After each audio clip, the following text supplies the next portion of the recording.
Special हमारे मौसा जी और समस्त वार्ड नंबर 24 की तरफ से भाई साहब प्रदीप गिल जी के वेट के बराबर, उनके वजन के बराबर आज यहाँ पे लड्डुओं की पेटी लाई। प्रदीप गिल जी का यहाँ पे उनके वजन के बराबर यहाँ पे लड्डुओं से तोला जा रहा है भाई साहब को। और समस्त वार्ड नंबर 24 की तरफ से पगड़ी भाई साहब को, ये जो कि हरियाणा की आन बान शान होती है, इस पगड़ी से। इसी के बीच में हमारे अंकल जी सनी लोहट के फादर साहब जी।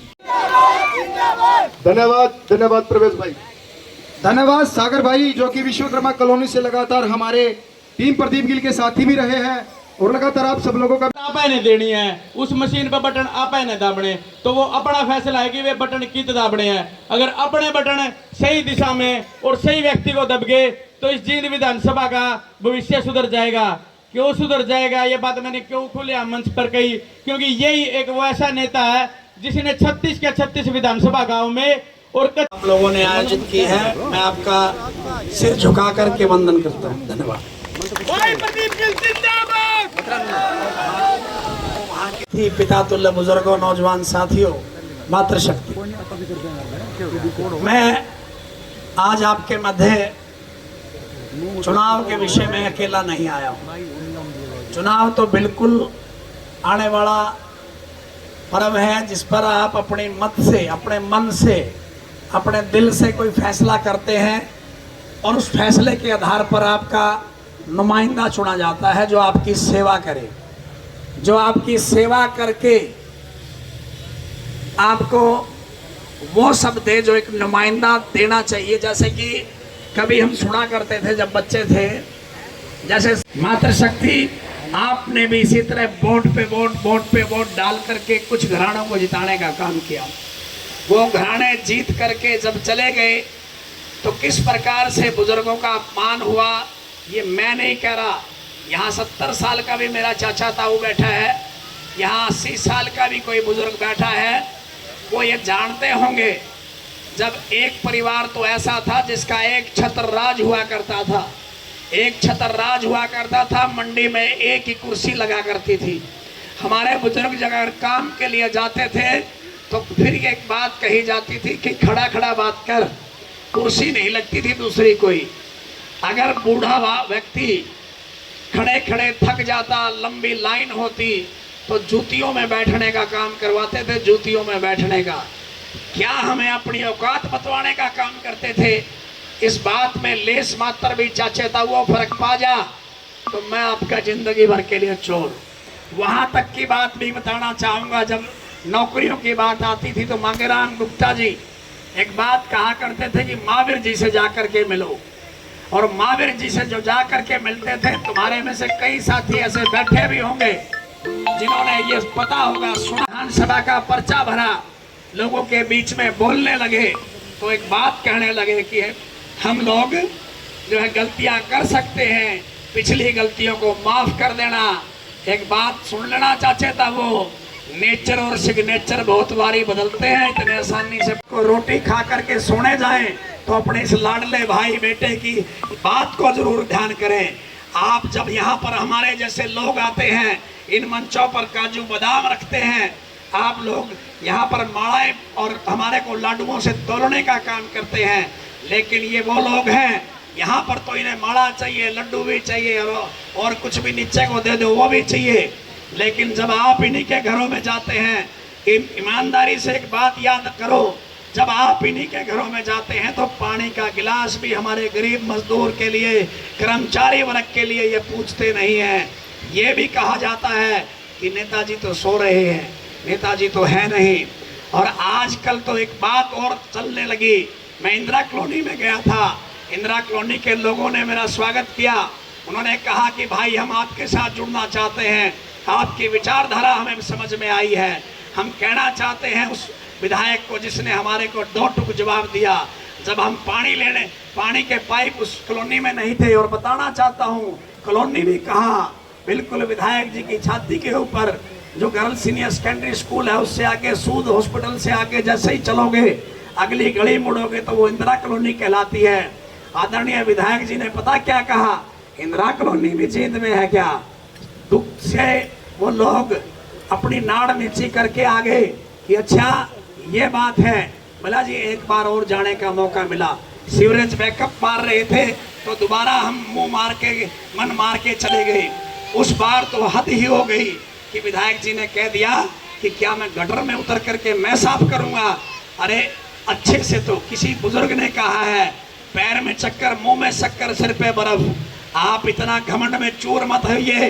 यही मजदूर किसान कमेरा आपको ऊपर बिठा सकता है कुर्सी पे, तो कुर्सी पर से नीचे उतारने में भी देर नहीं लगेगी। बुजुर्गों, नौजवान साथियों, एक बात कहना चाहता हूँ। आज मैं आप लोगों के मध्य आया हूँ। 14 साल के अरसे में अगर कोई बुजुर्ग मेरे घर गया हो, 14 साल के अरसे में अगर कोई माँ मेरे घर गई हो, 14 साल के अरसे में कोई नौजवान इस कॉलोनी से गया हो, मैं तो एक बात समझता हूँ कि भाई को कहाँ बिठा दूँ और क्या सेवा कर दूँ। क्योंकि साथियों, हमें संस्कार मिले हैं, हमें वो संस्कार मिले हैं जिस जहाँ अतिथि देवो भव है। लेकिन बुजुर्गों, नौजवान साथियों, कल तो हद हो गई। वो हद क्या हुई पूछना चाहता हूँ। पढ़े लिखे वो पीछे चाचा ताऊ बैठे हैं, पूछना चाहता हूँ इस जवान से, कल 50 लाख गाड़ी में पकड़े गए। गाड़ी में चलाने वाला कौन था, गाड़ी के अंदर बैठा हुआ व्यक्ति कौन था, और पैसा कितना था, कितना फिर भी छुपा लिया गया, ये जींद की जनता पूछना चाहती है। और वो पैसा किस लिए जींद लाया जा रहा था? क्या आपको डर लग रहा है कि आप हारने जा रहे हैं? आप खरीद फरोख्त का मामला आप यहाँ चलाना चाहते हैं, फिर से लोगों के उसे लोकतंत्र के पर्व से खेलना चाहते हैं?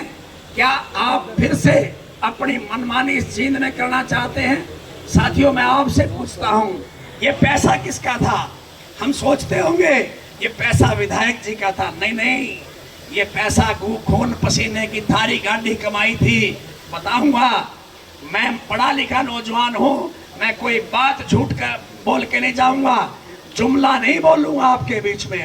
मैं बताना चाहता हूँ जो तुम पर बीत रही है, इन कॉलोनियों में जो हमने पुराने टाइम में आकर के अपना पेट काट काट करके छोटे छोटे प्लाट खरीदे थे, यहाँ मकान बनाए थे, अब इंतकाल कराने जाते हो तो कितने रुपए मांगते हैं पटवारी तुमसे? 90 हजार 80 हजार मांगते हैं कि नहीं मांगते हैं? मांगते हैं कि नहीं मांगते हैं? 80 90 हजार की रिश्वत मांगी जाती है। भाई मुझे ईमान, ये पैसा वही है जो आपके घरों से निकल करके रिश्वत के रूप में वहां गया होगा और उसके बाद बंटवारे में इन लोगों के पास गया होगा। आकर के विधायक जी मंच पर बताएं, क्या ये आपका हैप्पी ड्राइवर नहीं था? क्या आपका काड़ू आहूजा जो आपकी सारी मैनेजमेंट थामता है, क्या वो नहीं था? चाचे ताऊ, आज भी तुम्हारी भावना अगर बदल गई है, इसको तुम हटाना चाहते हो, तो फिर भी पीछे ले दरवाजे से क्या करना चाहता है, क्या खेल करना चाहता है, आप समझ लीजिए। मैं तो इतना ही कहना चाहूंगा, इस नौजवान को ये मत मानना कि ये नेता है, ये आपके सुख दुख का साथी है। जो टीस से पैदा हुआ हो वही तकलीफ समझ सकता है। चांदी की चम्मच लेकर के ये लोग पैदा हुए हैं, लेकिन आपके भाई बेटे ने मेरे परिवार में जन्म लेने का काम किया है। मुझे पता है कि जब पानी भर जाता है तो डिब्बों से कैसे आप घर से पानी निकालते हैं। इस कॉलोनी के मोड़ पर जब गंदा सीवर का पानी बाहर आता है तो मैं यहाँ से कई बार निकला हूँ, हम लोगों ने कई वीडियोस भी बनवाई हैं। लेकिन आज खेल क्या चल रहा है, इस एक रोड को आज बना डालो, कल को उसी को तोड़ डालो। क्या चल रहा है, ये लोग क्या कर रहे हो आप लोग? फिर कहते हैं कि सीवरेज बंद पड़े थे, सीवरेज की कैपेसिटी कम थी। मैं बताना चाहता हूँ चाचे ताऊ, अगर आपने फैसला कर लिया हो तो फिर एक बात कह करके जा रहा है आपका बेटा, आपका भाई, हर बात से ऊपर उठ करके। ठीक है, कुछ लोग टिकट ले आए कि नहीं ले आए? हम बिछाएं, पोस्टर हम लगाएं, रातों काम हम करें, रैली जलसे जुलूस कामयाब हम करें, सारे काम हम करें, और 4.5 साल इनके दरवाजे ऐसे बंद रहे, और फिर टिकट ला करके ये लोग जो है फिर से हमें ठगने का काम करें। इस बार मैं धन्यवाद करता हूँ मातृशक्ति आपका, धन्यवाद करता हूँ नौजवान आपका कि आपने मुझे इतना जो हौसला देने का काम किया। एक बात जरूर कह करके जाऊंगा, क्योंकि परसाना गांव में इसी तरह का बहुत बड़ा प्रोग्राम, अभी जो है हम लेट हो गए ऑलरेडी, क्योंकि पीछे समय लग गया। मैं बताना चाहता हूँ, जिस दिन आपके भाई ने यहाँ फार्म भरा था उसी दिन आपने भरोसा और विश्वास दिला दिया था, क्योंकि आज आजाद उम्मीदवार भले ही भाई हो, आज आपके भाई के गन्ने के चुनाव किसान गन्ना जो है चुनाव चिन्ह जो है हमारा है, उसको आप लोग अपना अस्तित्व मानते हुए, अपना ये मानते हुए कि हमारे सम्मान की लड़ाई है, आज आप मुझे विधानसभा नहीं भेजेंगे, एक नौजवान जो आपकी टीस समझता है उसे वहाँ भेजने का काम करेंगे। मैंने तो एक बात की और घोषणा कर दी है, ये करके दिखा दें। अगर 2 लाख 3 लाख 4 लाख 5 लाख जितने भी तनख्वाह आपके लाडले को मिलेगी, आपका भाई बेटा 1 रुपया भी उसमें से अपनी रसोई पे खर्च नहीं करेगा। वीडियो में बोल रहा हूँ, एफिडेविट देने का काम करूँगा, लेकिन वो पैसा खर्च कहाँ होगा? वो उस गरीब की बेटी के जहाँ पर किसी की शिक्षा दीक्षा छूट जाती है, पैसे के अभाव के दौरान कोई बेटा अपनी पढ़ाई छोड़ देता है, तो उस बेटी और बेटे के ऊपर वो तनख्वाह खर्च करने का काम आपका लाडला करेगा। अगर किसी बुजुर्ग का अपमान हो रहा है, बेटा कहीं ना कहीं नशे में चूर है, कहीं ना कहीं जो है नशे का आदी हो गया है, और बूढ़ा कहीं ना कहीं बूढ़ा बाप या बूढ़ी माँ कहीं ना कहीं किसी बीमारी से ग्रस्त है, तो उसकी जो सारी दवा दारू होगी वो आपका बेटा आपका भाई अपनी तनख्वाह से करने का काम करेगा। अगर हमारे बीच में कोई ऐसा हादसा हो जाता है, कई बार हमारा कोई साया चला जाता है और कोई बेटी जवान होती है और हम लोग कहते हैं कि भाई ये ब्याही जाए तो बड़ा जो है पुण्य का काम हो, तो 2 लाख मिले 3 लाख मिले, जितनी भी तनख्वाह आपके लाडले को मिलेगी, एक चवन्नी भी घर में खर्च ना करके उस बेटी के सिर पर हाथ रख करके आप खर्च करना। ये बोल कर दिखा दें, इनकी अगर आत्मा मान जाए तो गारंटी है। मैं इन टीवी चैनलों पर बोल रहा हूँ, आपकी पंचायत के अंदर बोल रहा हूँ, एक चवन्नी का भी लाभ लेने का काम आपका लाडला नहीं करेगा। परमपिता परमात्मा ने, अल्लाह ताला ने, वाहिगुरु ने, जीसस ने, जिसको भी आप मानते हैं, मैं हाजिर नाजिर मान करके एक बात कह करके जा रहा हूँ कि एक भी पैसा जो ये होगा वो सारा का सारा 6 महीने में, हर 6 महीने में आपको ऑडिट कराने का काम करूंगा कि फलानी कॉलोनी में, फलानी गली में, फलानी बेटी पे उसका ये मोबाइल नंबर है, उसके पिता का ये एड्रेस है, आप जा कर के चेक कर सकते हो। मैं इनकी तरह नहीं हूँ, लेकिन साथियों क्या करना पड़ेगा? बदलना तो तुम सब चाहते हो, दुखी तो आप सब हैं। आप जब बटन दबाने जाओ तो 7वें नंबर पर आपके भाई, आपके बेटे, आपके लाडले का प्रदीप सिंह के नाम से जहां नाम मिलेगा, उसके आगे का चुनाव निशान गन्ना किसान के नाम से जब आप दबाओगे तो इनसे वैसे ही छुटकारा मिल जाएगा। और उसके बाद एक वादा करता हूं, 24 वार्ड की एम्प्लॉइज कॉलोनी और जहां तक का भी एरिया है, आपका भगत सिंह कॉलोनी जो भी हमारा वार्ड पड़ता है, जहां तक का आपका बच्चा भी अगर घर में आएगा तो आपका भाई, आपका बेटा आपकी निंदा नहीं होने देगा, आपकी इज्जत करेगा, आपके लिए सिर झुका करके काम करेगा। मैं तो इतना अख्तियार भी देता हूँ। जो आज स्वागत हुआ है, माताओं ने जो सिर पर हाथ रखा है, वहीं नौजवानों ने ताकत दी है। आज वहीं पर मुझे आकर के ऐसा अनुभव हुआ है कि गन्ना किसान का चुनाव चिन्ह निरंतर जीत की ओर बढ़ रहा है और 2 परिवारों से निजात पाने के लिए 36 बिरादरी के लोग आशीर्वाद देने पहुंचे हैं।